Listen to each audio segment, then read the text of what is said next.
Welcome to Green Flag Attraction Podcast, a relationship podcast designed to help you uncover your red flag addiction and create your own green flag style attraction. Welcome to episode 2. Our intention in this episode is to decode common misconceptions that derail relationships. And I don't know about you, but we have learned a lot about communicating in relationships. Still learning, always a work in progress, and we have very different communication styles. So I think that this is going to be a juicy topic today. This be a good one to get into. All right, I'll start with it. Let's just get the elephant out of the bag. My communication style is, and I'm sure a lot of men and women can relate to this, is if something is happening in a relationship, if there's a miscommunication, if there's a disagreement, an argument, as some would say, we don't really argue, but I guess you could call it an argument, is I always want to squash it now. Well, let's talk about it all now. Let's get it all on the table. Let's process all the emotions so we can just move forward for the rest of the day, just all, buttoned up and good. So that's the, I also know the negatives in that. The sweep it under the rug method. Yeah. Well, no, it's not sweep it under the rug because I want to deal with it. So I want to just sweep it up and get rid of the pile. That's more what I want to do in the moment, right? Yes. However, not everyone processes that way. I'm also a verbal processor. So my way of processing through disagreements or arguments is to talk a lot. And I'm the opposite. I like to process. I like to process by myself. I like to think it through before coming back to the table. And so we have definitely navigated over the years how to have great communication and to avoid some of the common breakdowns. And we're going to share today some of the common misconceptions that we have found and kind of how we work through them. So the 4 most common pitfalls. Well, before we jump into that, one thing I want to add is neither way of communication is right or wrong. So I don't want you to feel like, I communicate that way, I must be wrong. It's not wrong. It's just your communication style. So that's one thing that I just want to wrap up before we jump into anything is there's no right, wrong, and different. That's just your communication style is your communication style. It's just very important that you understand what your communication style is and also what communication style your partner has. So you can be on the same page more frequently than not. Yeah, and you can meet in the middle or at least understand and respect the other person for their unique communication style. Thank you for adding that. Yeah. I think that that's really important. So one of the most common pitfalls I feel like I fell in specifically in past relationships was the belief that I was responsible for other people's feelings and actions. Like, oh, they did this because I did this, and kind of taking on a little bit more than you should or need to because of like the feeling that I'm responsible for how they respond. And so you are really good at reminding me about that. If I'm feeling a certain way, like, I didn't make you feel like that. You're responsible for your feelings. And it pisses me off, but it's a great reminder because it's true. And, recognizing that you're not responsible for other people's feelings, just like they're not responsible for yours. And so I think that once you recognize that you're not responsible for how the other person reacts, obviously don't be mean and hurtful, but how they process that is really none of your responsibility. Well, yeah, a lot of time we're taught in society to, or I was taught in society to tiptoe around issues. Like, oh, don't bring that up. That's going to cause an argument. Or, oh, let's not talk about that today. Or, hey, we're around family today, so let's not bring up this or this issue because, that causes so-and-so to act this way. So it's always kind of tailoring our communication to other people's traumas, I guess you could say, in a way, right? Or lack thereof. So it's just that's one thing that I've that I've definitely realized is, yeah, I'm not responsible for anyone else's emotions, but also emotions are okay and feelings are fine, and everyone has a right to feel what they want to feel. Mm-hmm. But it's not letting their feelings dictate my day. Like I literally lived in relationships where my whole day was dictated based off of that person's reaction when they woke up or that person's mood for the day.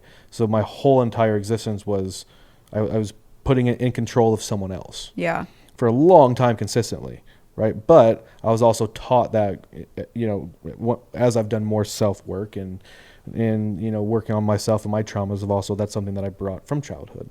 Yeah. Right? It's just better to put a fake smile on and get to work and get everything done and just give the illusion that everything's fine than actually like airing out or talking about your issues. Yeah. So I think it's important to know that just like you're responsible for yourself. Like, and when you're responsible not only for your own reactions to things, it can actually be very empowering. And I know that in past relationships, if I felt out of control or the communication wasn't there, it was a lot easier for me to play victim of, oh, I'm having a bad day because my partner treated me like this, or I'm because of this or that. And so when you really fully take responsibility for yourself and your life and you don't blame it on your partner, it's so much easier to turn it around because you're not waiting on someone else to be happy. But didn't you know that it's easier just to be a victim?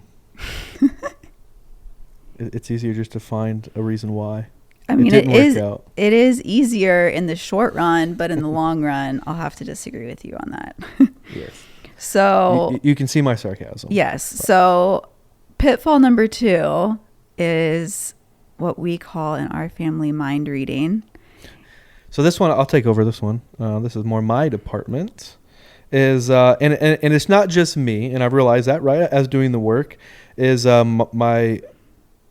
pitfall that I still have is mind reading. And I do that, and the reason I've done that over years is, tenfold. There's so many reasons that play into how this makes sense to me, but like I grew up and went to 10 different grade schools and middle schools, and I was constantly moving around and meeting new people. So I was always having to change due to my environment. And I used to see that as a superpower. Like, man, I'm a chameleon. I can connect with any group of people at any time in any room. No questions asked. I'm going to do it within a few minutes, because literally growing up, that's how if I wanted to get invited to things or have friends, I had to adapt very quickly. Always a new kid in class, always a new one to the group. So I had to realize, okay, how can I find, commonalities with these people? How can I find things that we have in common? How can I relate to them as soon as possible to see that I'm welcome in a way? And I took that into all my relationships as well. So I was always never truly authentically being myself, because I was, well, if they find out this, or if they know this about my past, or if they know this, and there's no way they'd want to be with this person. And so I just won't mention those things, and I'll just be this completely other person they want me to be. And that's just where I feel society's kind of, the trend everyone's going towards is they work so hard to be something that everyone else wants them to be, opposed to like authentically being themselves. So when it comes down to, the topic on hand is mind reading, it's like, okay, well, my mind reading it's really it's a survival tactic that I have. So that way I'm never caught off guard around any situation, because, oh, well, I should have known this was coming because their voice inflection changed here, or they weren't as happy when they said this as they normally were, or, I do it a lot in our relationship still, where if we wake up and, I'm ready to go in grind mode and she's lagging or this, that, or the other, or she's just taking a little bit more time in the morning or vice versa, then I automatically catch myself going to, well, what did I do? Did I say something wrong last night? Did I say something wrong this morning? Like, and I automatically go into this mind reading mode of, man, she's probably upset because I did this last night and I said this at 10:30 p.m. when I should have said this. And I go into this huge, crazy mind fuck around trying to realize what's going on with this person. In reality, if I would have just checked or asked her or let her be, I would have, alleviated myself of 30 minutes of like worry or stress. Or sometimes you can go in that for days on end where you're just like, okay, well, I'm not going to ask her because, you know, I should just be able to figure out what's going on with her. And then every little thing they do, you're overanalyzing. Oh, well, she didn't kiss me. Or she didn't say she loved me when she hung up. Or, man, and she doesn't want to do this. And she didn't want to do this. And 9 times out of 10 is not anywhere close to reality of what the person's thinking. You're thinking. You're the person. What I'm thinking. Yeah. Of what you're thinking. The viewers, whoever's been in my situation. It's happening right now. The funny thing is, because this episode is about communication, is that when it comes to mind reading, if you just ask the other person what they're thinking, like the mind reading, communication, frustration goes away. And it's kind of a joke with us because you are like a professional mind reader of thinking you know what I'm thinking. And the reality is that I'm 9 times out of 10 not feeling or thinking that way. And so if it just came down to asking how I'm feeling instead of mind reading, we have learned this over the years. And so now when you're mind reading, I'm like, do you want to ask me how I'm feeling? And then I'll just tell you. Or she'll ask me like, so what did you think I was thinking that whole time? Yeah. And I'll be like, well, I'll go on this whole story. And she's like, you're crazy. Like, what are you talking about? I say my world doesn't revolve around you, because at the end of the day, if I'm in a bad mood and you think it's about you, it's not about you or the other or whatever it may be. And you can use this not only in romantic relationships, but you can use this with like friendships, with professional relationships. I think that it's so easy to get caught up on what are they thinking when they might not be thinking that at all. And you can just know the answer, or it might be better than you even imagined and you don't know that either. Well, this topic also gets very juicy if we want to go there with it. I don't know where we're going, but let's go. So there's a lot of people, and this goes for fellas, for ladies, whoever your partner is out there. But a lot of people, there's a common theme of, well, he should have just known.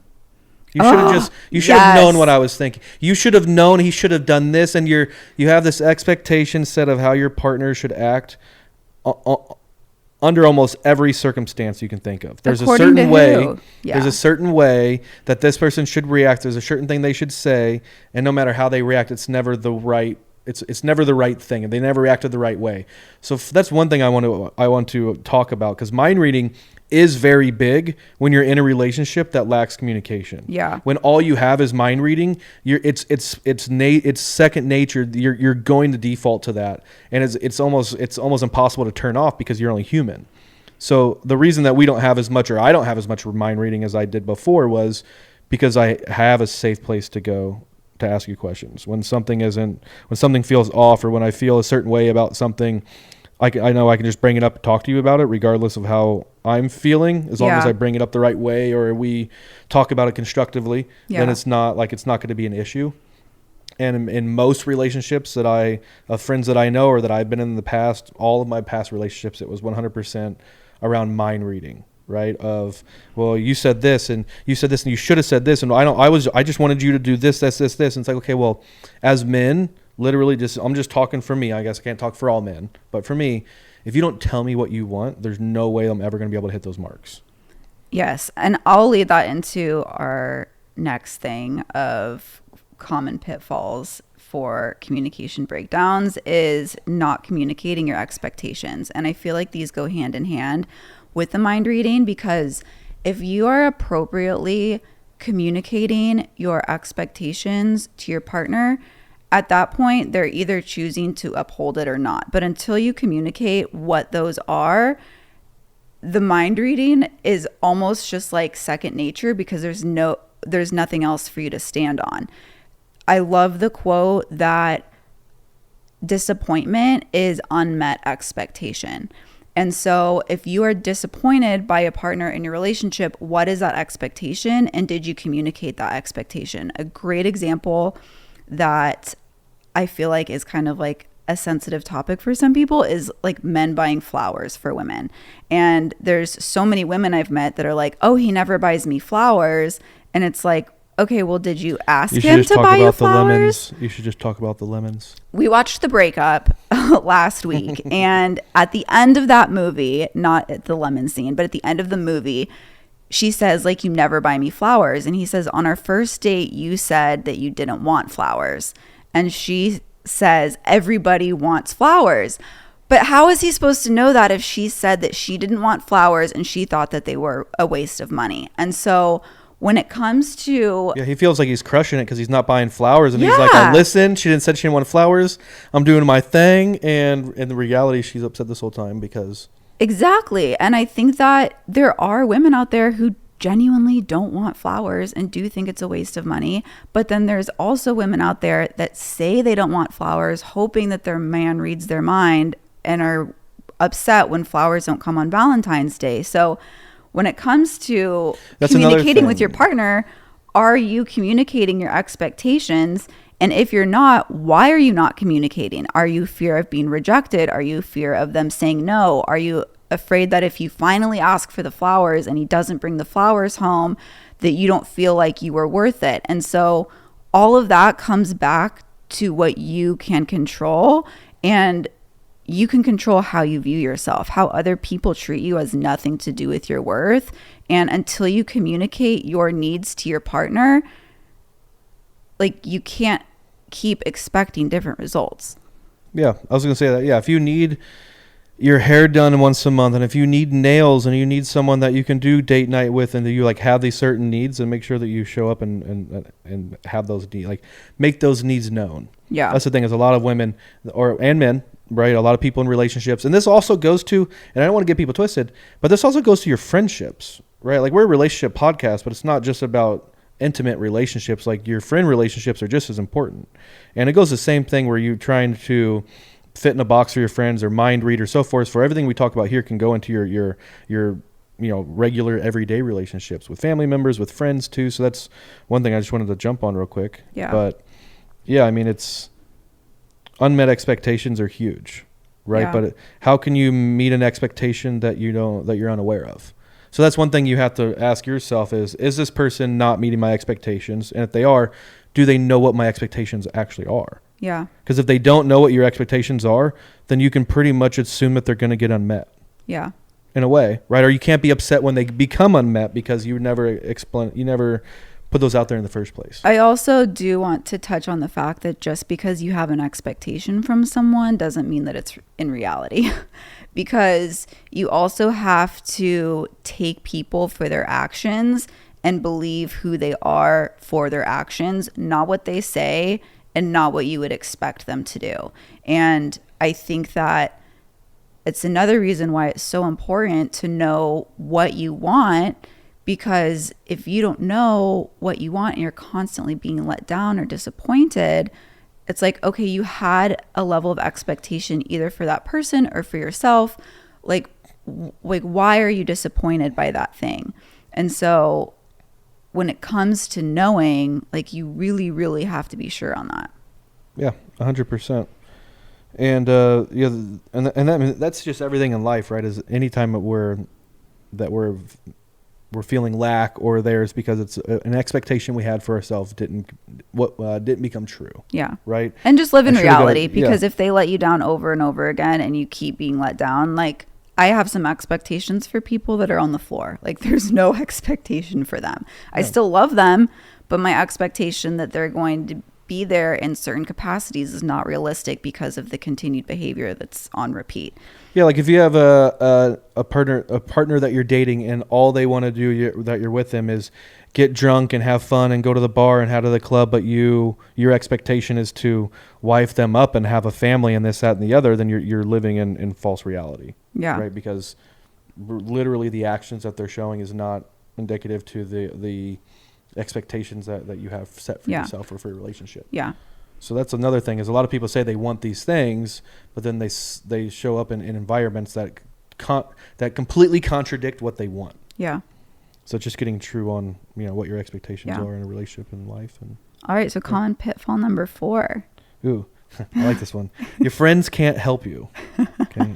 And I know that sounds crazy, right? Because it's usually the first place we go to, or it's what I've seen looking in on relationships of the female kind, right? Just from seeing you and your friends communicate and having sisters that I've interacted with over the years and things like that, and their communications is, I wouldn't say it's the same with guys, because we definitely are more of like, oh, we'll figure it out. If something happens, we're usually not going to go talk to our friends about it unless it's super deep or super insightful. Or you might have one or two friends that you can have some pretty big emotional conversations with, but typically it's pretty surface level around, oh yeah, everything's going good. Oh, I saw this. Oh yeah, it's all good. We're just, whatever. They just kind of brush it off. Yeah. So one thing that was new for me is, like for her, she's a relationship coach, right? She's a mindset coach. So a lot of her friends, a lot of our friend group come to her for advice about things. But one thing I have to realize is, if someone's coming to you for advice about something, you have to look at it at the lens of they're only seeing your side of the story. And typically, if you're going to advice for someone, you're going to that person because you more or less know what their advice is going to be. You're just looking for validation that you're making the right decision, or you're unsure of the decision. So you're going to someone else to have that decision made for you, opposed to actually sitting in the pain, going through the work yourself. And I can see both sides of it. Of I just want to make sure I'm in reality when I say this, but like as a guy, I've never once like sent a message to a friend of mine like, how should I respond to this? Or what do you think about, I said this to her, do you think this was too hurtful? Or do you think, because to me it's 100% inauthentic. So I see that's a huge thing with it, especially, there's blog posts that girls have. There's huge influencers, that's all they post is, talks about, oh, how should I respond to this guy? And how should I do this? Or what should I say here? Or how should I have done this differently? I feel like you're putting women in a box here, because I think it's guys too. Definitely guys do this too. But at the end of the day, when it comes to communicating with the people that are important to you, your friends can't help you because your friends aren't you. Like, your friends don't have the same values as you. Like, if you are dating someone and like you want advice from your best friend, but she wants different things than you, it doesn't work. Like, I love to use my sister as an example because we're such different people. Like, she is a Catholic homemaker whose dream is to have 1 million children. Like, we honestly couldn't be more different. And so like, I love her, but I don't go to her for relationship advice because her relationship with her husband is so drastically different than our relationship. And when it came to dating and asking for advice, like, when you know what you want, you don't have to ask for advice because there's like, you know what you want. And I know in the times where I didn't know what I wanted, I would go ask for everyone's advice, and I always did what the heck I wanted anyways. Like, if I listened to like good advice, I wouldn't have gotten married. Like, there's so many things I wouldn't have done. And so I think that relying on your friends to give you advice for a life that you're living is just like, it's not fair. It's also a way for you to play passive. You're so downselling yourself. Yeah. Like, you're downselling your abilities to make good decisions. I mean, the amount of pride that I have had making some really difficult decisions, not asking for advice, like, is so huge because I'm owning my responsibility in it. And I can't say, oh, this is what this person told me to do, or, oh, this is this advice, or, oh, now I'm crazy confused because I have 8 conflicting opinions, or I really want to do this, but everyone else is telling me to do something different. Like, when you know what you want and you quiet yourself enough to actually listen to your intuition and to have the confidence to not only like have that with yourself, but to communicate that with your partner, to take it a step further, that's huge. Yeah, 100%. And I mean, it really comes down to it's like you're as smart as the 5 most common people you hang out with, right? Or you're successful. Yeah, you're so it's kind of the same thing with any information you're receiving. If I'm going and looking for relationship advice, I'm not going to ask my mom and dad. I'm not going to ask my siblings. I'm not going to ask most of my friends because none of them have a hashtag goal relationship that I would want to emulate, if that makes sense. I might go to those people to air out some things or to have a sounding board, but I'm not asking for any information, or I'm not asking for advice, if that makes sense. So I think that's one thing that's really changed, or I know that's one thing that's changed for me, is not looking for everyone else to tell me what to do and just figuring it out myself. Like, I'm a big boy and I'm going to make my own decisions. And most people don't have all of the facts and all of the information to make the best decision for you. Yeah. Right? So they're going off the information you fed to them, but there's so much more than that. So that's one thing I would say is, your friends can't help you.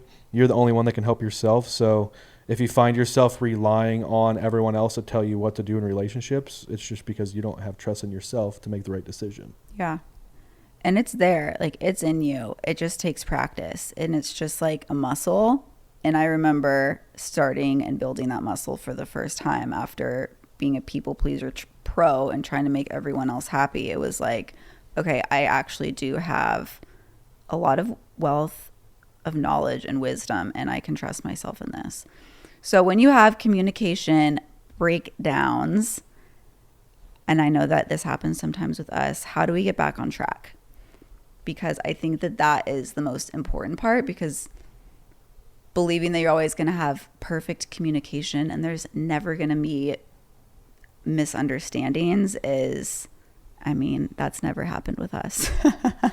Well, the biggest thing we're hoping, fingers crossed. Well, the biggest thing that's helped us, and like I said, we don't really argue.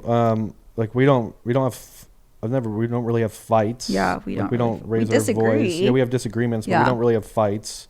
So that's one good thing, but that's just because of the work we've done and how we've learned how to communicate with each other. We also have a protocol to kind of keep us from going that far, which we wanted to share, our 3-step process for getting back on track. And the first one is definitely the most helpful for me. So when miscommunication happens and there's high tension, we shared in the beginning that we have different communication styles. Ian is more of like, I want to process now. I'm more of like, I want some time to think about it. And when the tensions are very high, I tend to shut down just because of my childhood upbringing. And so I also can get very defensive and say things that I don't mean. And so something that has worked really well for us is we call it a timeout. Like, I'm a toddler. I give myself a timeout. But there's a reason to that, right? Like, if you think about it, when you're triggered, whenever something triggers you that your partner, like, let's say we're in a discussion and I'm triggered, so I want to talk. And when I mean triggered, that's where, your heart rate's going up, you're breathing faster, you can't catch your breath, your mind's racing, you're in fight or flight mode, right? You have fight or flight. You're either like, get me out of here, or like fight. Like, let's get down to this. And I go into fight mode, right? Where I go to flight mode. Yeah, I go to fight, she goes to flight, right? Where I'm like, let's talk about this now. What's going on? I'm in sales, so it's like, oh, I just need to can I just say the right thing? How can we come to like what's going on? Because at the time, usually I'm caught off guard. And I'm like, whoa, what happened? Like, something just changed, and I thought everything was. Then I go to mind reading and all these. It's the whole situation. But if I keep, and I've known this from personal experience. Trust me, I've tried all the methods personally with this one. No, but if I push it and I stay in that fight mode, sooner or later she'll fight back. And then that's always, and it's never what she wants to say. It's never what she truly means. It's never this. It's just, I haven't given her the time that she needs to process. And so any time that I've ever pushed it, it's backfired. And then the situation turns into something that it shouldn't have turned into. Yeah. And then I look at that I'm the one that caused that. So what we've learned is to do a timeout, which is basically like, hey, leave me alone. Like, usually I have an area I go, she has an area she goes. We're separate. We're not talking to each other about anything. And our timeouts is something that we agreed to beforehand. It's not like we're in the heat of the moment and I was just like, time out. We learned this in a skills class, and it's something that has really empowered us to communicate better, because if you've ever been in a situation where you're like fight or flight, angry at your partner, upset, like, those are the times that I think that I know I've said the most hurtful things and made choices that I regret. And so it helps me regulate myself.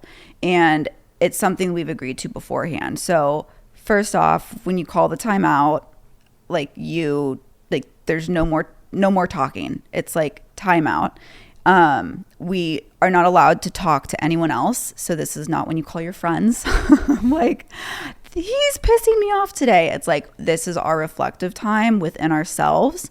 And I think originally we said no more than 2 hours. But to be honest, I can count on one hand how many times we've called timeouts in our relationship. And it's never lasted more than 10 minutes. Like, yeah, 10, 15 minutes. It's never been a long time. And it gives us both the clarity to calm down, catch our breath, get clear, think about what we want to say. And it really has helped our communication in the heat of the moment.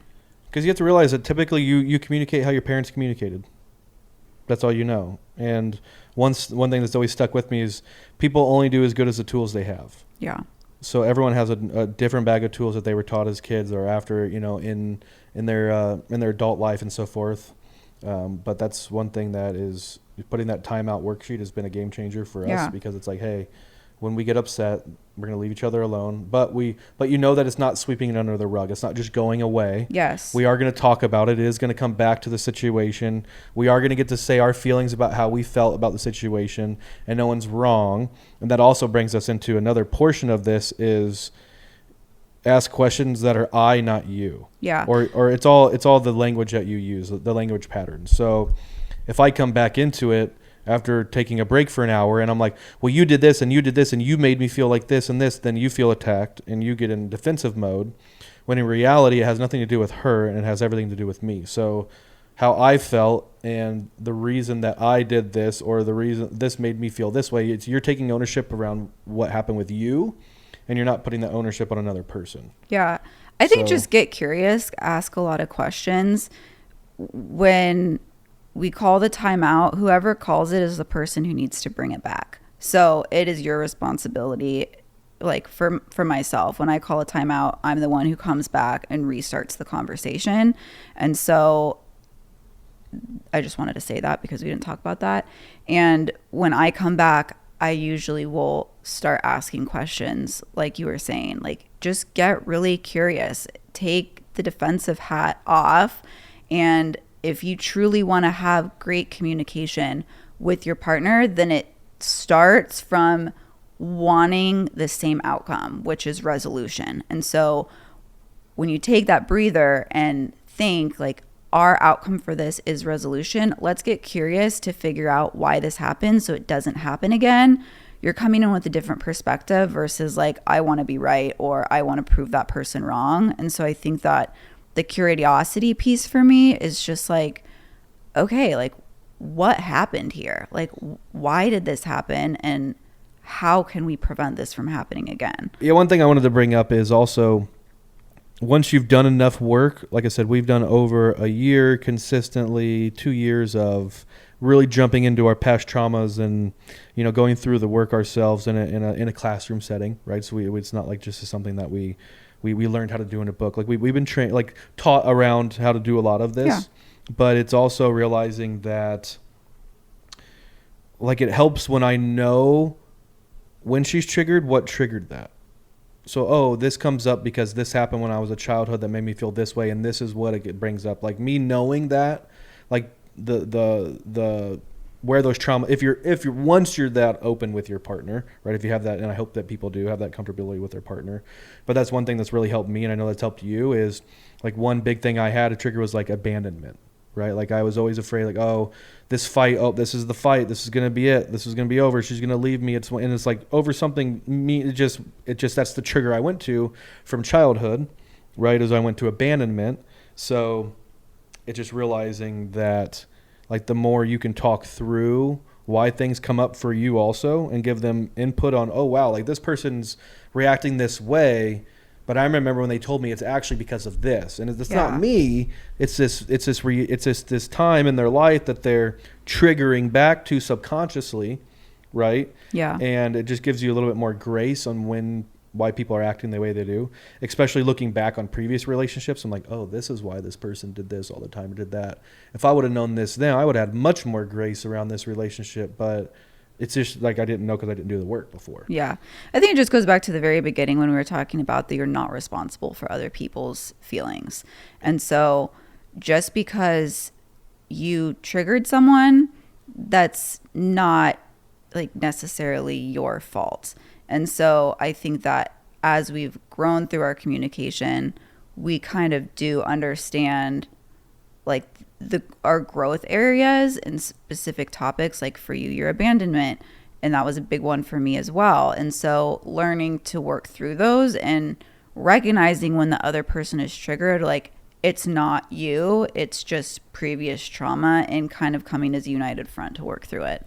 And it's also taboo for guys to talk about, oh, I have an abandonment issues because when I was a kid this happened, or it's just something that a lot of men don't have the emotional intelligence to speak about or bring up, or they feel like it's instead of because I look at all the self-work I've done and all the triggers and all the traumas I've uncovered as like a badge of honor. Like, wow, I went through all the work. I sat in all the pain. I did everything to realize this about myself when other people are doing the opposite. They're trying to just ignore them because like, oh, no, I'm a man. I'm supposed to be stoic and you can't show emotions and you can't cry and you have to be the leader and you have to do these stereotypical things that a male has to do, when in reality it's what is it for you? Like, what does being a dad look like? Yeah. What does being a partner look like? What does being a business owner look like? Hey, it can be different for every single person. And guess what? That's okay. Yeah. It doesn't have to be a cookie cutter model for every single person to have success. Yeah. But if you want to show up the best version of yourself in a relationship, you're responsible for your triggers. You're responsible for healing them. You're responsible for your emotions. Yeah, you're responsible. Don't put that on your partner because it's not their responsibility to walk on eggshells. And I think that that's something I love so much about you is you've always taken responsibility for your things and you continuously work through them. And so it inspires me to do the same. And so if you truly want to have good communication with your partner, it starts with you showing up as that someone with good communication first. Yeah. If you want to be authentic, or if you want authenticity, then you have to be authentic. Right? If you want authenticity in a relationship, you have to be authentic yourself. So the last thing we want to leave you with is if you've had communication failures and you want to create stronger communication moving forward, let's go into the 3 actionable steps that people can take. So the first one is find the courage to ask for what you want. If you have a communication breakdown, what do you want it to look like moving forward? How do you want that person to communicate with you? Like Ian and I said in the beginning, we have different communication styles. And so communication with me looks different with not only you, but with different people in my life. Like there are people I cannot talk to for a year and catch up with them. It's like nothing happened. And then I have other friends that I don't call for a year and they think that I hate them. So like, how do you want to communicate with that person so that you can show up as like your best self in that relationship? And keep it realistic. Yeah. Right. Because that's a lot of things is, well, I want them to stop everything. I want them to stop everything he's doing. Whenever I call, he needs to answer this, that. Like you have to have realistic expectations too for what it is that you want, what you're asking for. And if you are out of reality, just know you're out of reality and own it. Right? It doesn't mean you can't ask for something that's out of reality and have it as an expectation. Just know that. I think it also just depends on the person's value. Like I used to think that it would be crazy to answer anyone's phone calls. And then when I was in coaching school, actually our coach, who's incredible, she's an MCC, Master Certified Coach. There's only like 200 of them in the world. And I remember being trained by her, and her mom called and she answered the phone. And I thought it was the weirdest thing because we're like in a class getting certified. And she said, I answer the phone every time my mom calls. It's a high value to me and nothing else takes priority. And I thought that was so cool.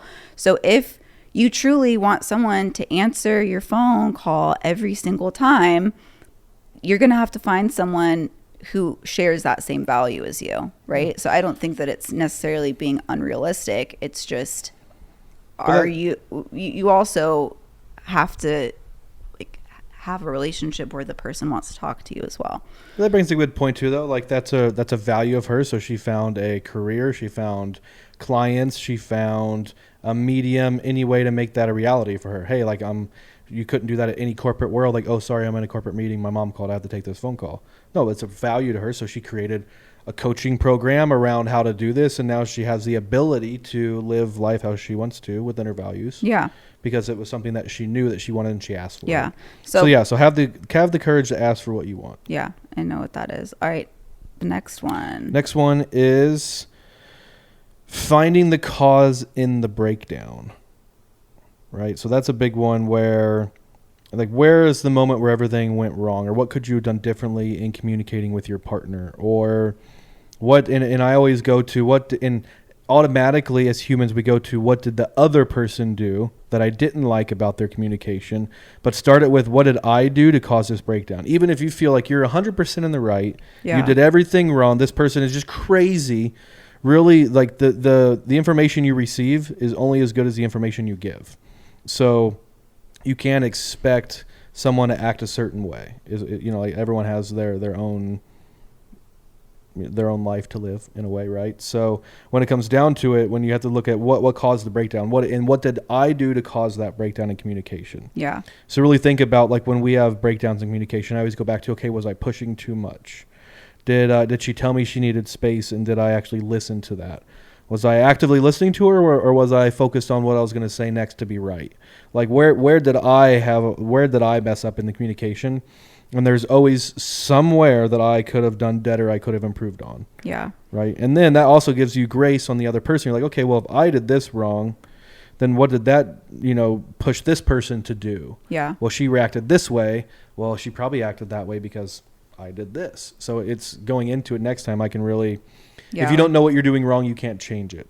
Right. So it's analyzing yourself first. Hey, what did I do that caused the breakdown? What did I do to have her yell? What did I do to have her lock up and not want to communicate? Like what did I do to cause this? Yeah. And then I think that once you know where things could have gone differently, I mean, the last step is just figuring out what you want and need moving forward. Like, what are the expectations moving forward? If there was disappointment and the expectation was broken, was that an expectation that was agreed to beforehand, or was it an expectation that wasn't communicated? And what is a want versus a need? Like, there are things that I want in our relationship that is not, I don't need it in our relationship. And so I think that those vary so drastically from person to person. And so not only knowing what it is for yourself, like, not just, I need it to be different next time. Like, no, what do you actually need for it to be different next time? Like, how do you want to show up? How do you want the other person to show up for you? And then communicating that so that the other person knows what you're looking for moving forward. And then they can decide whether that's something they want to do or not. Like, we're not talking in a situation where it's like, you tell your partner, I need all of these things, and expect them to rise to the occasion. Like, the other person has the ability to say what they want and need as well. Yeah. And it's up to them, and if they want to rise to the occasion and meet those expectations. Yeah. Right? Just because and that's something else you have to be willing to, is you have to be willing to be let down, right? There's a lot of people that are going to let you down based off of your expectations you have set for them. Right. So that's why it's big not to set expectations for people. You can have an idea of how something should go or how someone should act, but as soon as you set an expectation on that person, an uncommunicated expectation. Yeah, an uncommunication. As soon as it happens, you're automatically, red flag. Now that's why you meet a guy or a girl, everything's great for the honeymoon phase because you're overlooking all of these little signs they've given you throughout it because you're looking for the green flags, right? Opposed to analyzing, what the red flags are, but you have to know what your red flags are. Yeah. And what you want moving forward. What you want moving forward. Well, we talked a lot about communication today. Thank you for tuning in to episode 2 of the Green Flag Attraction. We're happy you were here. Don't forget to tune in for episode 3, Navigating the Balance of Independence and Intimacy. It's going to be interesting. All right. See you soon.